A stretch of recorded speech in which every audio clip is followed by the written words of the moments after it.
This is Wrestling with Wrestling's Past and Present. I'm Tim Kurt. And I'm Roland Julis. And we have made it to episode 22, and today is all about Payback 2016. Yesterday would have been the 4th anniversary of that show. Yeah, we kind of got waylaid a little bit from the Pritchard show, hijacking our original plans. Thanks, Bruce. Yes. Conrad. But, yeah, we decided to do a little bit of an audible from what we had planned and do this. I mean, we announced this show last week, so you guys knew it was coming, but originally Backlash 05 was our original plan, but we, like I said, we don't want to piggyback anybody else's show, so we know that if you're a wrestling fan, you listen to this, you probably listen to their show, so why do you want to hear about Backlash 2005 2 days in a row, you know? Couldn't agree more, so we decided to go with Payback, with it being the 4th anniversary. Yep. Pretty interesting card here. There's 8 total matches, 2 being on the pre-show and 6 on the actual card. They were dubbing this like the beginning of the new era. Yes.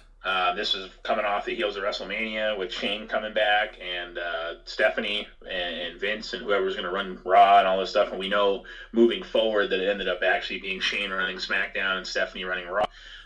But for the time being, I mean, they're gonna a segment in the show we'll talk about, but that was what they were leading up to. They were trying to build new stars, and they called it the new era. So. Yep. Roman Reigns coming in as a champion, coming off his win against Triple H at WrestleMania.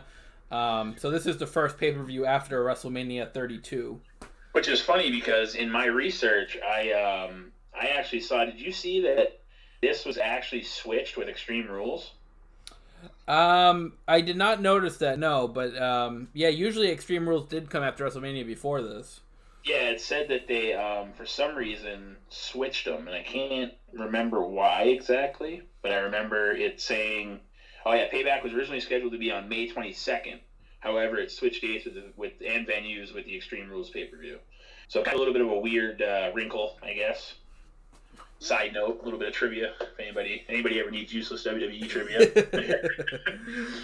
So let's talk about the matches on the pre-show real quick. We're going to start off things with Dolph Ziggler getting a win over Baron Corbin. This match went about 7:43 here. Obviously, both are still relevant today, 4 years later. You know, Baron Corbin's got the King Corbin gimmick. Dolph Ziggler's in the storyline with Mandy Rhodes and Otis. So it's interesting to see like just how far they come, you know, in 4 years' time.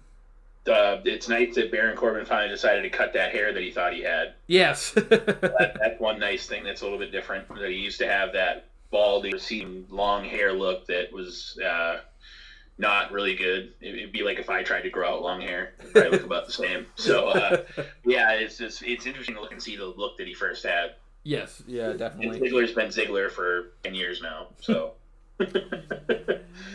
And then your second pre-show match was a singles match for the U.S. title. You have Kalisto getting a win over Ryback in about 8:45 here.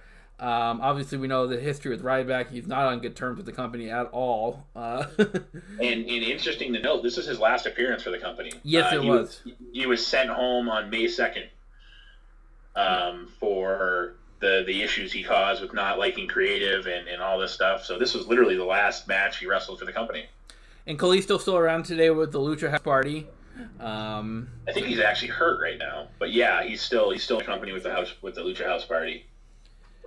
So those are your pre-show matches. We're gonna kick off the actual card with a tag team match to determine the number 1 contender for the WWE Tag Team Championship. This is actually the finals of a tournament they had going on.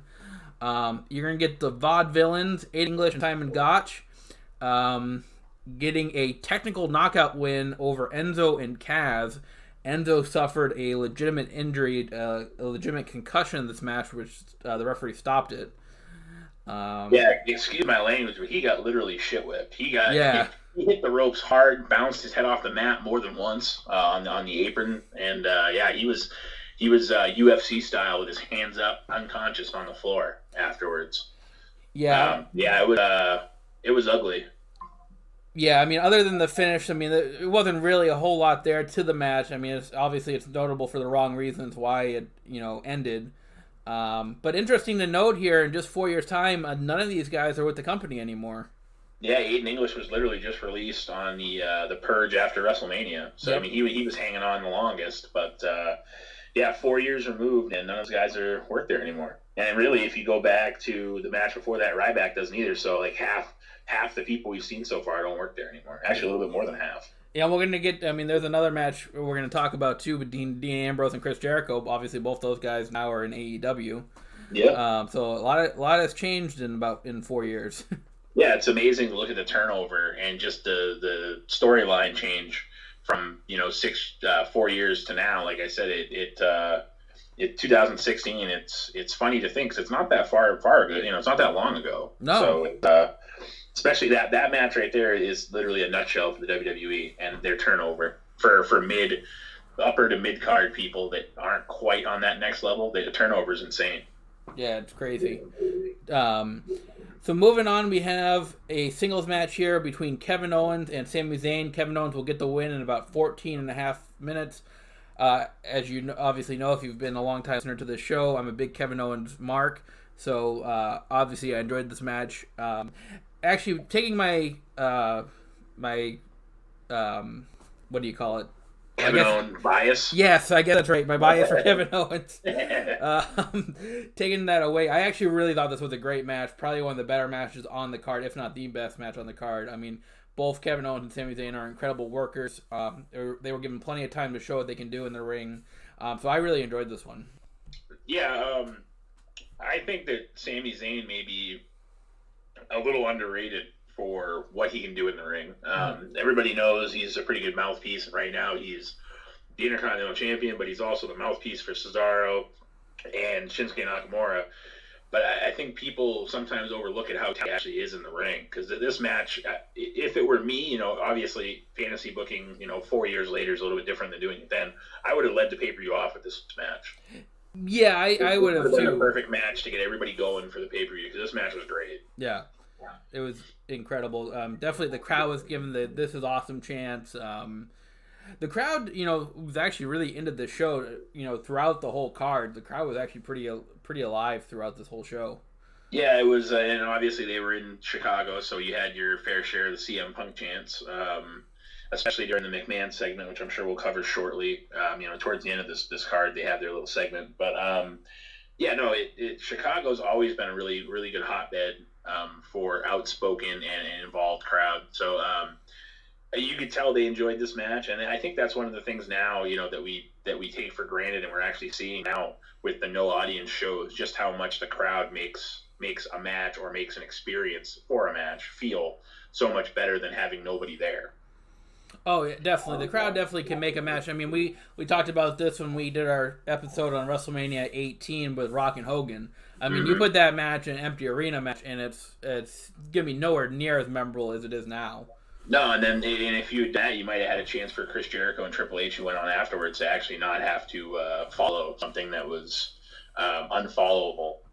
Just the way that the crowd, again, we're getting a little off topic, but the way the crowd kind of reacted for that match, anybody that had to follow that match was screwed. It could have been, you could have put anybody behind that and nobody would have cared because they were still coming off the high of the Jericho or the Rock Hogan match, and being Triple H and Jericho being for the title, they put that on last. And I feel, looking back at it, you feel bad for those guys because it was a good match. Just it was not anywhere near as emotionally invested as they had been for the Hogan Rock match.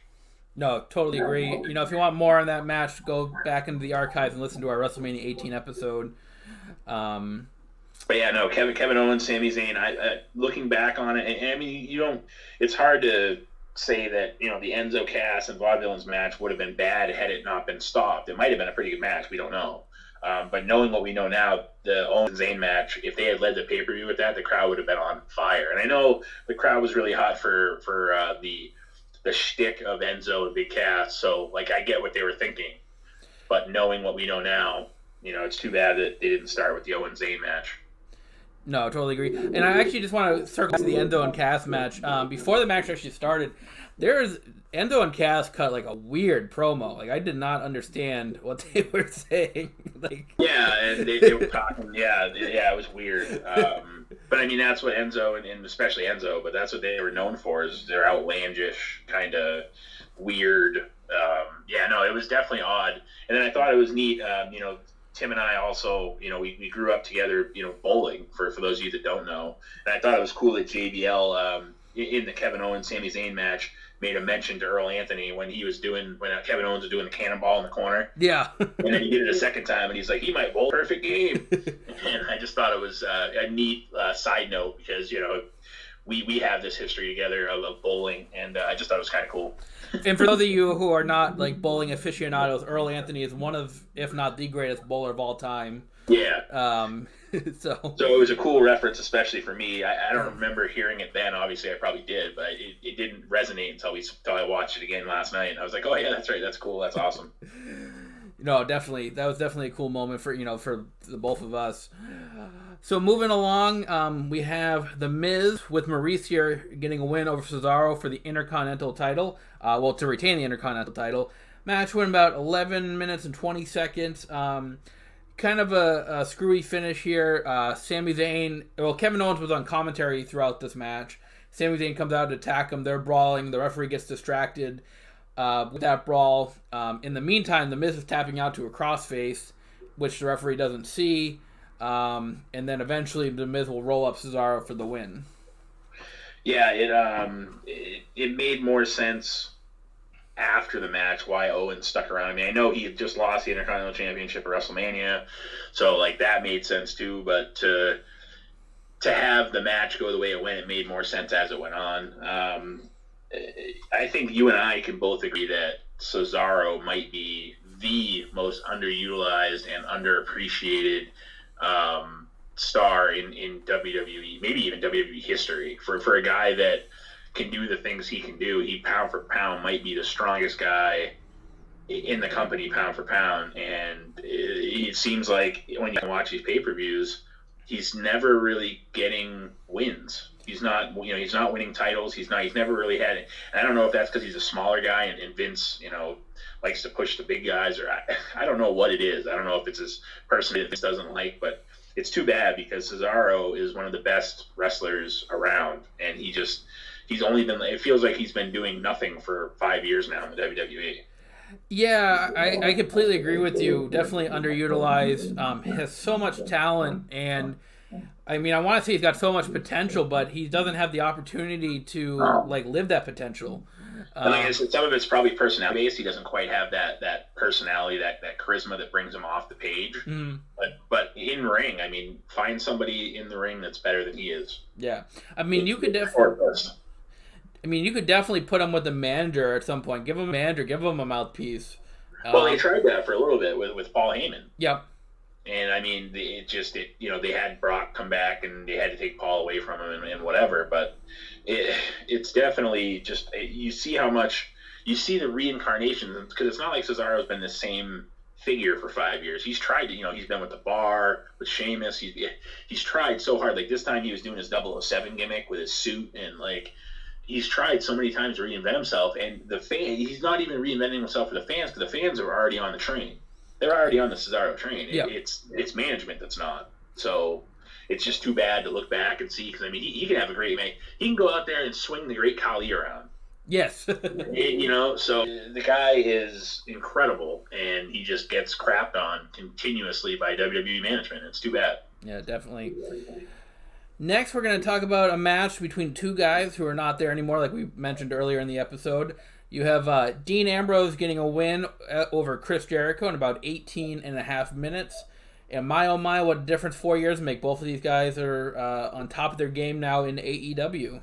Yeah, you have the former Dean Ambrose, now Jon Moxley, as the AEW champion. And then you have Chris Jericho as Le Champion, the first AEW champion. And if you ask Jericho, the longest reigning AEW champion in history. He's not wrong. No, he's not. He's definitely not. But yeah, no, it's funny to see, because the history they have just recently. So it's funny to see, looking back 4 years, and see the history they had then. And Jericho, I think, you talk about, Cesaro reinventing himself, Jericho may set the record for how many times he's reinvented some, his personality and his different looks that he's come up with throughout his career. I mean, he's like a chameleon. He just keeps reinventing himself, and everything he does is so good.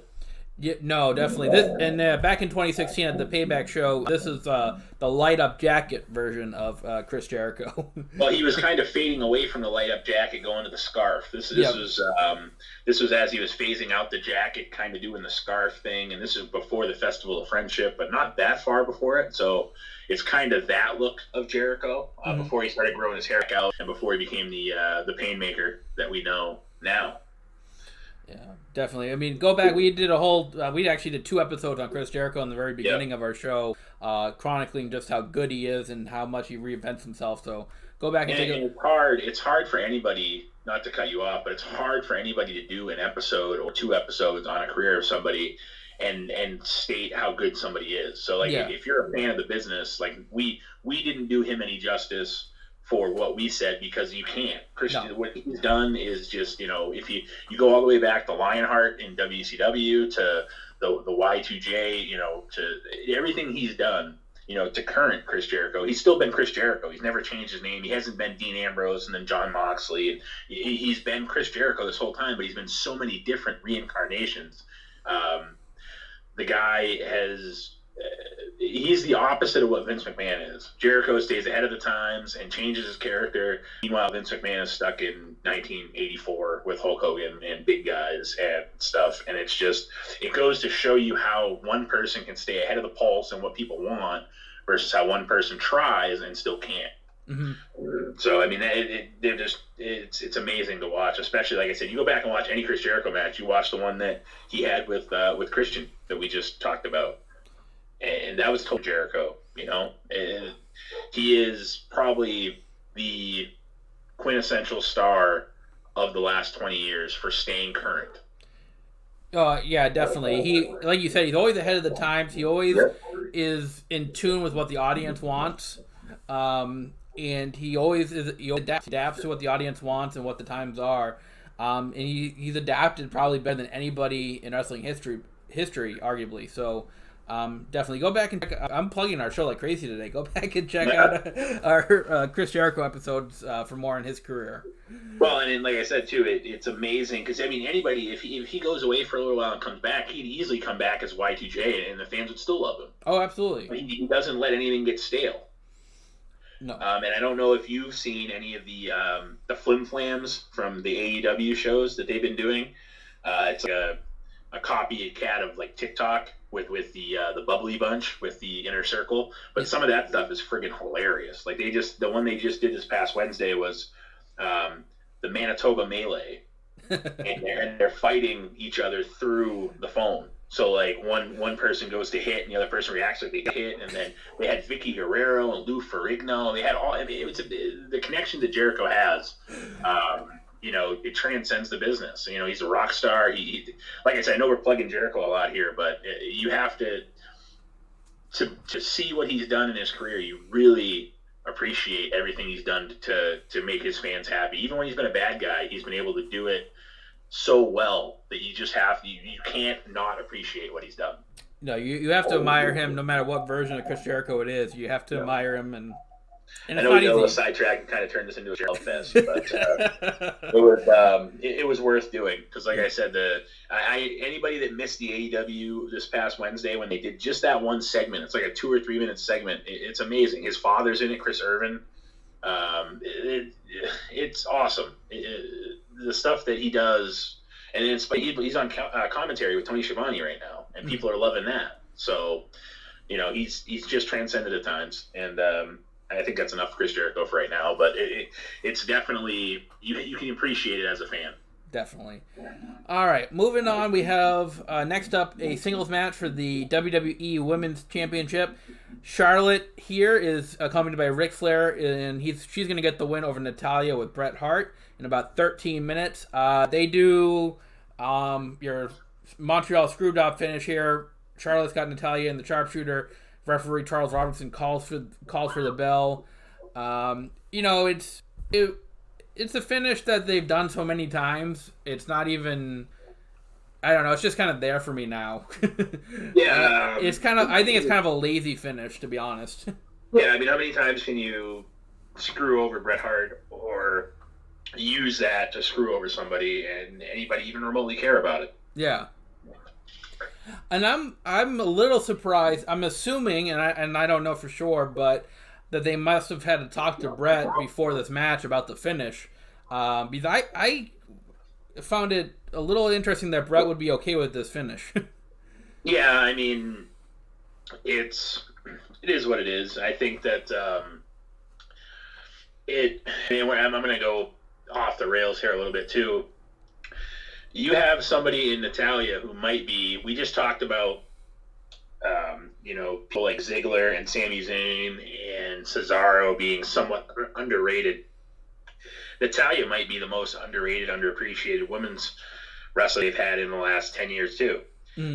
She can really go. She makes anybody in the ring look better. And I feel like all they've done for her career. I mean, they had a gimmick with her flirting. Like, that was one of her gimmicks at one point. She had gaps. Like, it's stupid. So it's unfortunate that you can probably lose track if you count how many times they've screwed Natalya around, and it's too bad because with her lineage and the history of the Hart family and the fact that she is probably one of the best women's wrestlers in the last 20 years. It's unfortunate that she gets these crappy gimmicks and she gets jerked around and they have these dumb finishes. And really all that match was to show off Bret Hart and Ric Flair. Mm-hmm. And that's really all it was, unfortunately. And this is interesting to note, too, that this is back when they were still just calling her Charlotte. She wasn't Charlotte Flair. She was Charlotte, which I thought was stupid. Everybody knew she was Ric Flair's daughter, but whatever.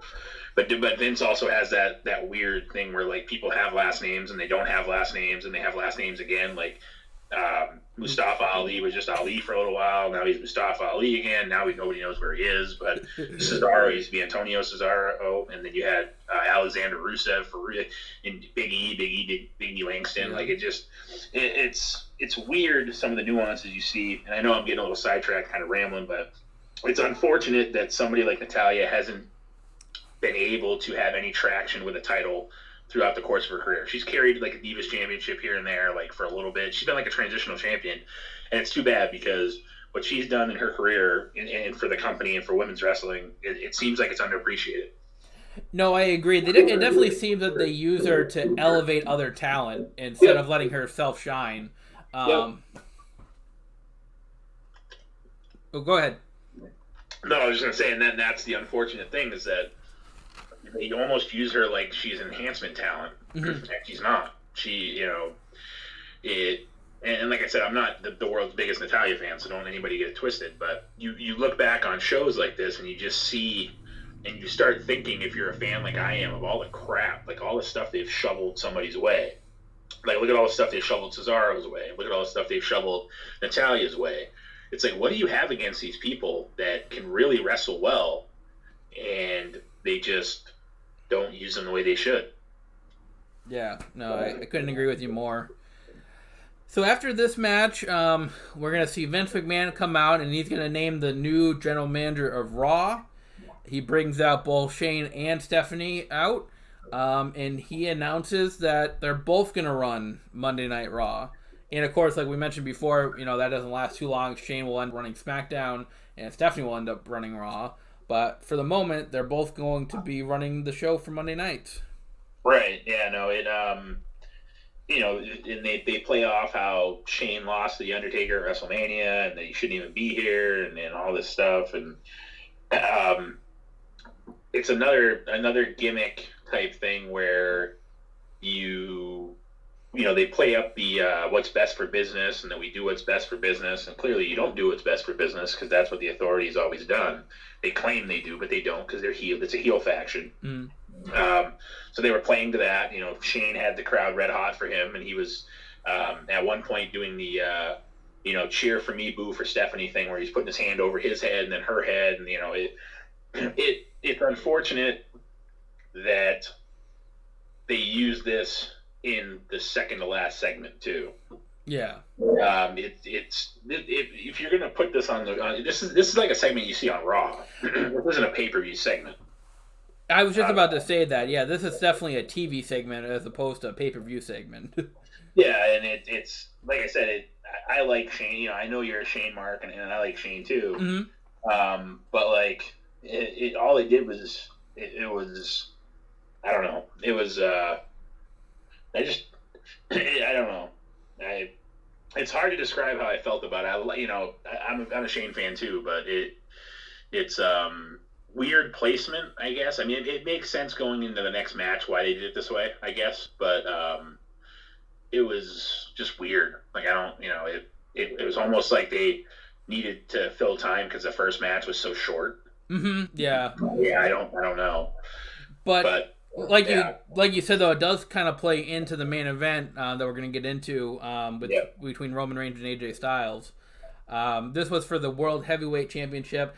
Pretty long match here, went about 26 minutes, although it was kind of stopped and started a couple times.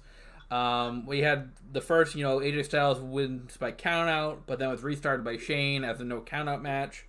And that when that happens, you kind of know what's going to happen. You know there's going to be a disqualification in there, which there was. And then Stephanie comes out and restarts it under no disqualification rules.